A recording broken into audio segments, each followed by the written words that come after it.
to rip through this quick. I want to do my calls today before I have appointments, and I have appointments this afternoon. So let me move this out of the side, or maybe not. Move it up here. So, as always, I am going to ignore my calls. Um, Power up. We're here. Wins. Anyone have any wins for the weekend? Many. Anyone? So my one appointment that I had going into the weekend canceled. So that's the opposite of a win. But the open houses were good. And I definitely have a lot of hot leads from the open houses. Okay, good. We'll talk about those briefly before we get on with it. Um, I look at this grit, results only leaders, wealth, teamwork, humility. Where I see grit is in a many. He keeps going, he keeps pushing. I didn't know he had a cancellation. It's cancellations will happen. Um, and that's why if we go back to those metrics, so many appointments to so many set to an appointment, so many held to a sign, so many signed to a close, like it's a numbers game. And that's why I also see grit like myself, right? Like I'm like doing a ton of stuff that I normally wouldn't be doing because I gotta do it, right? And appointments after appointments after appointments, and that goal of setting an appointment a day, it has to be spoken out loud and to yourself and written on the page and read every single day, probably 3 times a day. There's a book, The Greatest Salesman in the World by Og Mandino, that I had read for years. And it is based around the 10 ancient scrolls of success. And you live with each scroll for 30 days and you read it. Again, forgive me for not remembering. It's been about 7, 8, 9, 10 years since I last worked with it, but you read it um, out loud when you first arise in the morning. You read it out loud in midday at lunchtime, and then you read it silently to yourself at nighttime, 3 times a day for 30 days before you go to the next scroll. And the reason they do that, as it explains in the book, is it just engraves it into your skull, right? So really important stuff. We talked about news for the week, but let's go over this Friday partner call. Um, uh, I missed the call, and I only caught half of the replay. Anyone have any ahas from the Friday call? Um, There, there was a lot of distraction with the bug on Is him. that a real bug? It was a real yeah, bug. Yeah, Okay. multiple times. But it was huge. Yeah, I and thought it was a button at first, honestly. yeah, I don't understand. It was crawling on him or on his Yeah, yeah, it was on his shirt. yeah. And everybody's like chat, like the chat was blowing up. Like, there's a bug on you. No, no, for real. This is serious. There's a bug. And he's like, all right, I'm not worried about the bugs on me. Like, I'm just trying to, yeah. All right. Well, that's the takeaway then. Um, let's go over the reflection questions. Who wants to read those? Somebody. I can read them. Where am I still living in what could I be instead of what I am doing right now? What's Do, one do I look to process win? I follow every day this week that I'll follow every day this week, even if the results are quiet?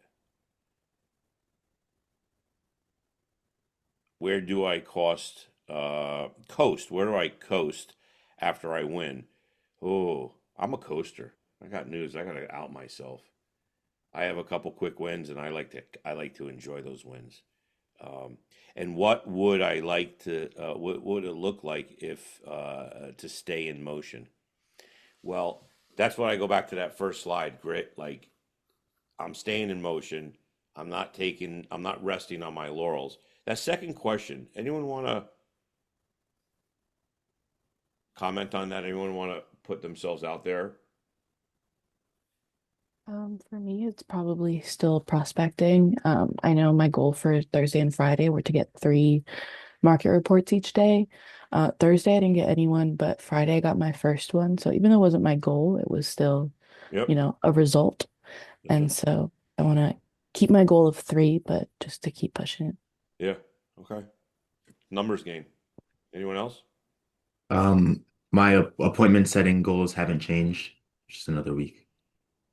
So I'm gonna keep on making my State calls that like goal Billy again. said. State that goal again. What is that goal? Make 2 appointments every week. Yeah. Um, the the Ogmandino, the 10 scrolls, the ancient scrolls in the book, The Greatest Salesman of the World, um, really did something for me early on in my career, in my sales world, by reading, living with each scroll and then repetition of reading it out loud in the morning, reading it out loud in the afternoon, and reading it to myself in the evening. It made it like part of my fiber. Inventory creation day. Well, they say it's today, but it was yesterday. I got news for you, and I was on the call. But if they say it's today and anyone wants to partake, I would absolutely. Um, this Anthony Zabata is an interesting story. I'll give you the 60-second or 30-second version of Anthony Zabata on your screen, who's hosting the call. More of the reason to get on there just to kind of work with him and hear how he talks. He was failing miserably in the beginning of his career in real estate, so much so that while Ben doesn't remove anyone from the team, he was like, this guy probably should be let go, you know, out of compassion more than anything, which I've done. Um, and they didn't do it, and it turned around. And now he's actually a forward coach. And I'm sure he closes 35, 45, 50 deals a year, right? And he's a forward coach in addition to that, leveraging his experience. So at 11 a.m., I would jump on for an hour, or it's probably a half-hour call, you know. And I would do that. I'll give you guys 10 seconds if you want to. Did anybody try? It says that there was the page where No, you I got it. you Let's got try it it? again. Yeah. Okay. Yeah, I'll do it again. Of course, tomorrow is the agent only call, and Friday. Tech updates. Gabby now creates personalized market reports. Ooh. Text to any saved phone number. Place email signature generator. I noticed, Jasmine, you had a signature on your email. I'd love you to upgrade that to a place signature. Yes. There may actually be signatures. William, could you check in the marketing side of Hmm. things over in Brivity Marketer to see? I know they're there. And then, well, I'll let you you check now. And then when I'm done, I'll let you take 60 seconds to show us where it is. Um, What exactly do you want me to check on the marketing? email signatures. Okay. Market play of the week. Marketing play of the week. Go on camera and share what clients are asking for. One short video can build trust before someone ever reaches out. Film a 30 to 45-second video, selfie style video. These videos, when I'm promoting my Build It Now and the Collective Nectar, are very powerful and much more effective rather than, I've got videos where I set the video on my stand on my piano, and then behind me this is in the old apartment. I haven't done it yet in this apartment. And there's like, nice pictures behind me, and I'm standing there and I'm perfectly framed. Those are cool. They take me forever. I do like 30 takes, right? The videos that work best is when I'm walking my dog and I'm holding the leash in one hand and I'm holding the video in the other hand. I'm saying, hey guys, and I'm walking and it's moving.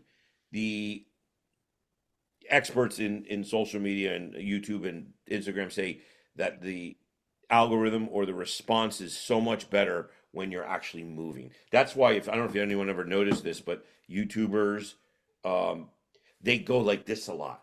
You gotta, if you know anyone know Alex Hermosi? Anyone ever hear of Alex Hermosi on this call? No. Really? Oh yeah. Good Lord, I'm in the wrong room. No, I'm kidding. I'm not a big fan of Alex Hermosi, but he is a massive um, business development coach, whatever. He owns a company called acquisitions.com. They started out in the health club industry and he, gym membership type platform and then sold it, made, $200 million. And then now he's a social media guru, whatever. Um, but you'll notice in any Alex Hermosi video, he uses his hands. They use their hands a lot. It's so annoying because they've been told, and apparently it's true, that when you do this a lot and you're moving and the camera's moving, that people stay tuned more, and that helps your algorithm. So again, just a little thing. So again, I would either screenshot this because I'm going to go on. I don't love these QR codes for me. They don't really tech. Let me just see if it works for me. I don't think it will. I have to, it's taking me to our place, and of course, I can't log in from my phone. Consistency beats intensity. Amen. Right? Think of the many things you have that others do not. That's a gratitude thing. Think of the things. Well, I heard little voices. I was talking to Jasmine yesterday. She got these little voices. I don't know where they come from. Probably like these dolls or something they have.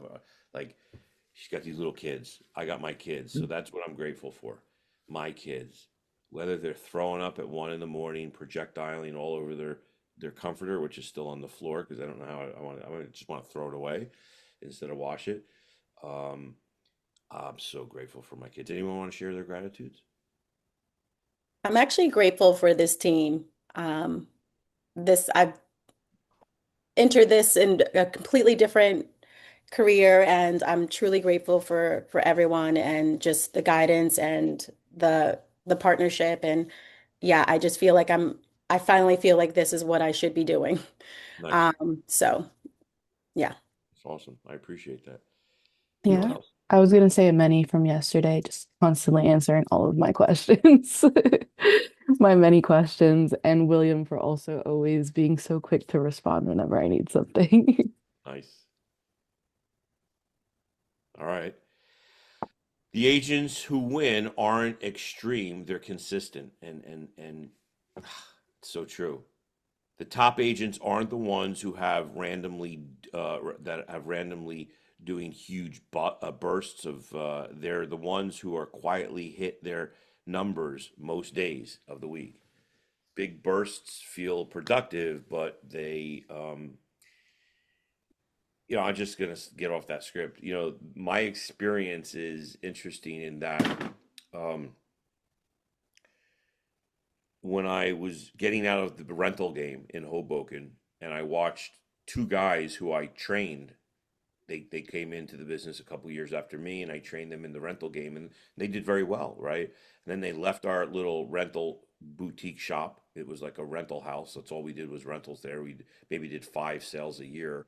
It was a dozen agents, and we'd all do like 2, 3 rentals a week, right? Which is a lot when they're paying you $3,000.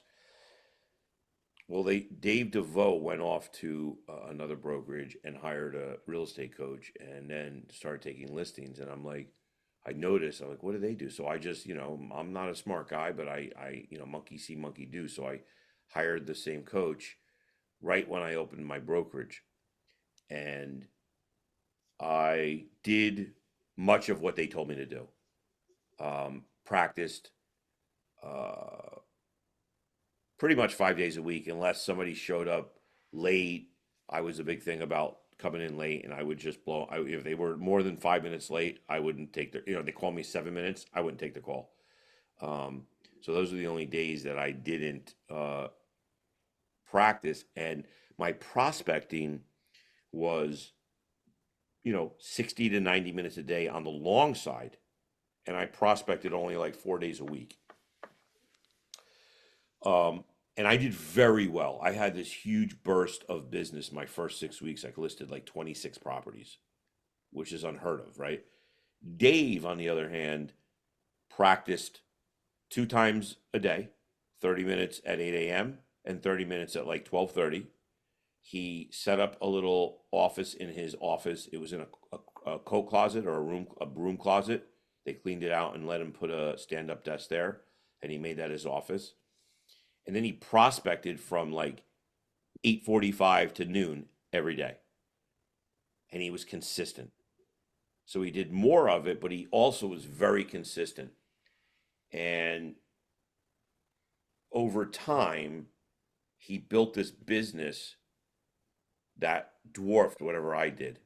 Yeah, I did 20. He might have only done one or two listings a week, one or two listings a week, one or two listings a week, but over time he sustained, and I went up, and I rested on my laurels a little bit. And another one is Kyle Kovacs.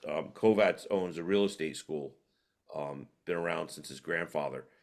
And Kyle's story is very interesting. When he first, he too was in Hoboken, came out to the suburbs where he grew up here in the Roseland, Livingston area. And he started knocking on doors. And he spoke for me a few times. He started knocking on doors in North Caldwell and Roseland, and was consistent. Every, whatever his schedule was, right? Whatever, it was an hour a day, 3 days a week. And it took him 9 months to take a listing. In 9 months, he took a listing. In the 10th month, he took two, and the first one under contract. In the 11th month, he took three, and and by that next year, he had closed like 7 million in business. And the following year, he closed like 14 million. And then he just was consistent and built this business, and what did it say in the previous slide? Consistent, even if it's quiet, even if the results aren't what you think they should be. The power of being boring. My coach, Mike Ferry, would tell us that this is about repetitious boredom. The market doesn't remember the 1 week you went hard. It remembers whether you show up week after week. And that is so true. Consistency, I'm a cautionary tale of it. Almost to the point of being boring. Where's the clip? How do you beat boredom? I'm going to give you one word, and I want you to write it down. This is going to be our biggest competitor this year. It's not another company. It's not another platform. It's not Chime. This is your competitor this year. It's boredom. So how do we beat it? One word: consistency. Consistency. So are you beating it? Consistency is the only thing I know of that has been the secret to success for hundreds of thousands of people across hundreds of industries. It's consistency. The person that is willing to make just a little bit of progress every single day for years is the same person that ends up being the overnight success 5 years or 10 years later. It's consistency. That's the thing about success. It's all about the little gains over a long period of time leading to the compounding effect. And I'm sorry, but this industry is void of consistency. I'm going to tell you something, that every single action we take is casting a vote for who we want to be. We spent plenty of time, and I hope a whole week, thinking about our future self after last week's call. And if you missed last week's call, and I never do this, I'm going to tell you to go back and listen to it, because it is probably one of the more important calls that you can listen to this year. Every action you take is casting a vote for who you want to be. Even the most committed people get bored doing routine work. I promise you, some points this year, I have been bored. Why? Because I am consistently running the same playbook. So show consistency.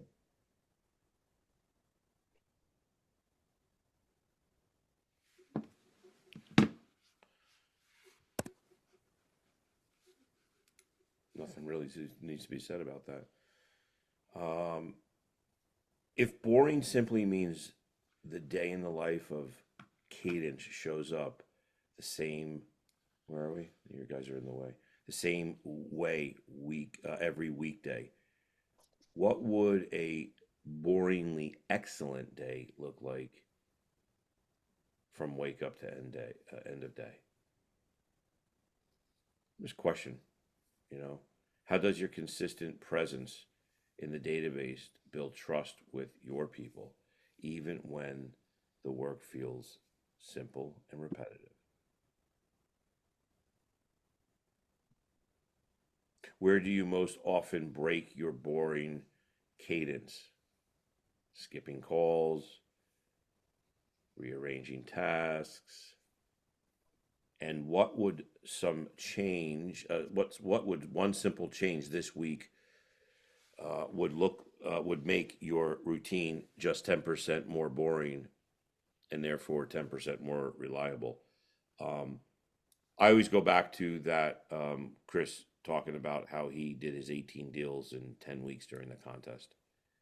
AI prompt of the week: give me 5 natural, confident closes I can use to set up appointments with my hot buyer leads. Anyone want to screenshot that? You got it? Tell me when you got it. I'll get rid of it. Yeah, I got it. Promise of the day. Who wants to do it? Who wants to make a commitment out loud?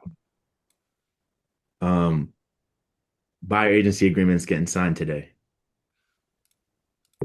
with me. Today. Today. Good. Anyone else? I still have my goal of three people on market reports. Good. I am going to sign a listing today. I'm going to get my offer accepted today. Oh yeah, how you gonna do that? You gonna go over there and strong arm them? Well, I actually need to talk to you about that. I'm positive you will. Absolutely positive. I'm gonna walk Did- you guys over to my kitchen so I can make my hard-boiled eggs while I'm here. What do you all right, let's dive in. You can go first and then Many. Okay. So did you see that text from Barbara? Yeah, I didn't quite understand it. And so I actually called her and she was rather rude to me. And then You called her that last night or today? no, I called her this morning because I just wanted some clarity and just to make sure that everything was good. And she's like, it went to my spam. Jasmine, don't you understand that? It went to my spam. And I said, I understand, but I did text you right after I sent it. She's like, and I didn't see it until I went right before I was about to go to bed, and it was too late for me to contact my sellers. So I'm like, okay, so will you show them today? And she's like, well, you'll hear from me when I talk to them. I just don't get it. What don't you understand? I didn't see it. And I'm like, I that's okay. I'm just calling you to talk it out. It's totally fine. Then she proceeds to text me. Jasmine, I have no control over the fact that your email went to spam. I was watching for it in my email and thought you just had not sent it yet. I don't check spam every 5 minutes. I will try calling the sellers again shortly. Wow. And then she sent me another one. Can you please resend me the email? Seems that once I look at the email in spam folder, it deletes automatically. So I would like to open it and have it in front of me before my seller calls me back. Please let me know when you resend it so I can check spam in case it happens again. This time I will be able to print it since I am at home. Excuse me, I'm at my home office, and last night I was at my friend's who did not have a printer. What? Oof. And I just text back and said, just resent. Did she confirm? She responded to our email, yeah. I'm sorry, she said she what? She responded to the email that I copied you on, but she responded and said receive. And then she texted me and said, thank you. I have to call my seller, calling me back in a few minutes. She's asking me to tell her a bit about these buyers. Your She buyer. said, yeah. It says the email does not have, wait. Your email of this morning does not go into the detail that you email of last night did. Can Oh. you send me those details? My God. Wait, Eric, I just forwarded her the same email. That's crazy. And I mean, I hate to say this because I am a mature woman myself, but I mean, if anyone emails you, I mean, you always check all folders. I mean, that's like you're like, oh, let me check the first thing you're like, oh, it's not my inbox. Let me check promotions. Let me check spam. Well, I I mean, mean, it's look, just, if I don't know that you emailed me, then I would, like, if I wouldn't sit there and check it, but not I'm defending her, but no, but I texted her and said that I sent it to you. Like I emailed it and then I followed it with a text so that she knew that it was in her inbox. And then she didn't respond until like what's 10 your o'clock. name? Barbara? Barbara, yeah. Tulko, Tulko. Right. I feel like I'd like to do a pattern interrupt and interject and just call her and say, hey, just want to make sure everything's okay. You got I know there was an issue getting the email. Did you get the context of who our buyers are? Do you want, is that all right? Or you not? I don't, No, 100%. I mean, I'm what's your just phone number? baffled. Unknown caller. It's 201. Hold on. Hold on. 201 Yep, 218 218. 4009. And she said, also please forward their finance and pre-approval. And if you have proof of funds for the deposit they have stipulated.